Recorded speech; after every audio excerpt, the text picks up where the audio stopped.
Hey there, welcome to Product Marketing Maestros, Tales from the Front Lines. I'm your host, Nitin Karthik. As the author of the Amazon bestseller Product Marketing Wisdom, I've always found that real-world case studies are the true litmus test for the effectiveness of any product marketing strategy. And that is why in this show, we dive into the minds of industry titans, as well as rising stars, unpacking their expertise in action-packed episodes that showcase the power of product marketing through real-world case studies. And today, my friends, we are joined by product marketing maestro Langley Barth. Lang is an AI-driven product marketing leader with a unique blend of strategic vision, analytical rigor, and customer obsession, shaped by his service as a U.S. naval officer and his work at Intuit. He excels at turning customer insights into impactful go-to-market strategies, compelling messaging, and high-performing campaigns. With expertise in market research, positioning, segmentation, and sales enablement, Lang drives measurable growth while building strong cross-functional partnerships. An MBA graduate from UC San Diego's Rady School of Management, he's also committed to mentoring fellow veterans transition into civilian careers. And with that, ladies and gentlemen, let's welcome Langley Barth. Lang, welcome to the show. Hey, Nitin, thanks so much for having me. Real privilege to be here. So yeah, I have a little bit of a untraditional background. So I was a naval officer on board warships for like 6 years, and then making the transition into product marketing. I think the common thread there is that mission clarity and really understanding different types of people. So my kind of continuing mission pushing forward, both in work and volunteer work that I do with veterans, is to try to build trust and turn some of this ambiguity into like a clear and actionable path forward. Beautiful. Absolutely fabulous. I love it. So thank you, Lang. Now, let's discuss a case study from your experience, and we'll use the ABC framework. So we'll talk about the antecedents, what were the prior challenges, we'll talk about the behaviors, what are some of the actions, and we'll talk about the conclusion, how we can expect these situations to play out. So with that, Lang, pick a situation from your experience and tell us what were the antecedents, what were the prior challenges? Yeah, 100%. So the biggest challenge that I see in product marketing today is like the PMM's dilemma, where you're the voice of the customer, but there's always this huge risk in that job description because there's this inherent say do gap. People will say one thing when you're talking to them, and then when they hang out, do a totally different thing. There's a lot to unpack behind that. But at the same time, it's finding ways to relate to that customer, make sure that you're coming off in like an authentic way, and you can help early on find uncommon commonalities with these folks, ask more questions up front, and try to get back to a 50-50 psychological principle of each of you talking for 50% of the time to really build trust. And so I like to do 300 to 500 customer conversations each year, and I feed those into a lot of the work I do. Beautiful. Love that. I can see how so many folks in the audience may have similar challenges. So thank you for laying that out, Lang. Now tell us, Lang, given these challenges, what are some of the behaviors? What are some of the actions that we would take to address some of these challenges? Yeah, so let me break it down for you. I think in customer conversations, first off, they're key. You have to do them. You really have to understand your product offering and your ideal customer.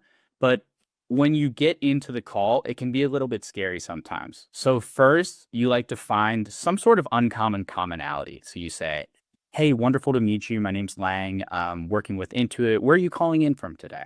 You hear that they are from St. Louis. And so you might try to connect with them about, "Oh, I have an aunt or uncle in St. Louis.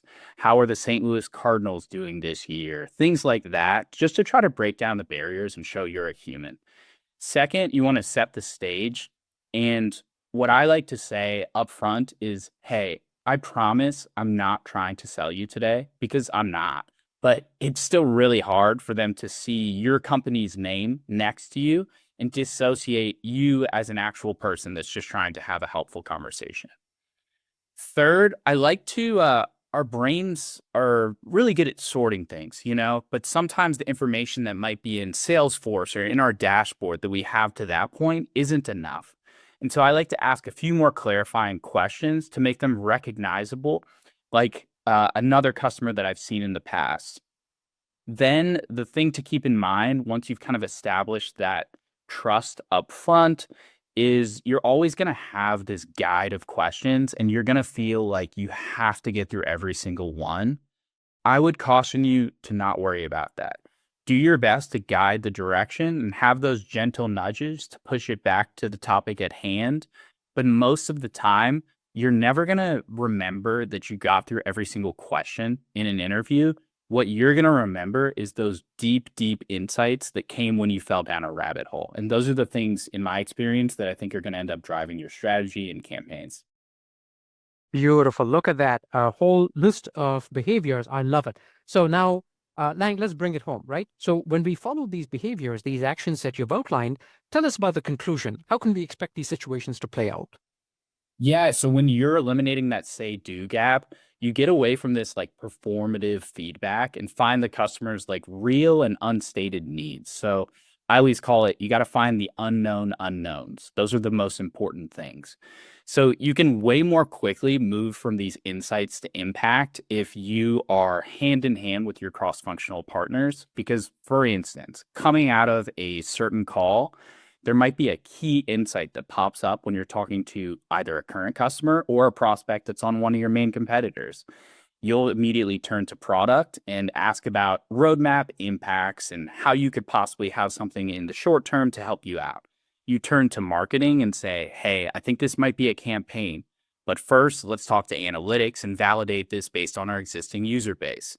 You'll turn to sales and ask to try to validate, try to increase this N and see if they're seeing the same thing in the market and also give them the tools and resources to succeed in those conversations. And lastly, you don't want a leaky funnel. And so you turn to onboarding and try to identify how is this insight potentially applicable for making our onboarding experience as sticky and as easy as possible. Beautiful. Look at that. I love it. So thank you, Lang, for taking us through the three-stage process. We talked about the challenges, we talked about the behaviors, we talked about the conclusion. Now, Lang, if people wanted to find out more about you and what's next for you, where can they do that? Yeah, feel free to connect with me on LinkedIn. Just search under Langley Barth. I am constantly talking to people about product marketing because I find that's just the way to find what is up and coming, especially in this day of AI that we have. And I don't always have the right answer. And that's why sometimes I'll reach out to you and ask for it. In addition, I do a lot of volunteer work with veterans and trying to help those folks to ease their transition from active duty military service to the civilian world. So you'll occasionally see me talking about those topics and doing my best to make an impact there. So wonderful. I really appreciate it. I think I speak on behalf of all of us. Thank you for your service, Lang. Really appreciate it. So folks, there you have it. Please reach out to Lang for more insights. And for even more insights, check out my Amazon bestseller, Product Marketing Wisdom, at productmarketingwisdom.com. And see you next time on Product Marketing Maestros.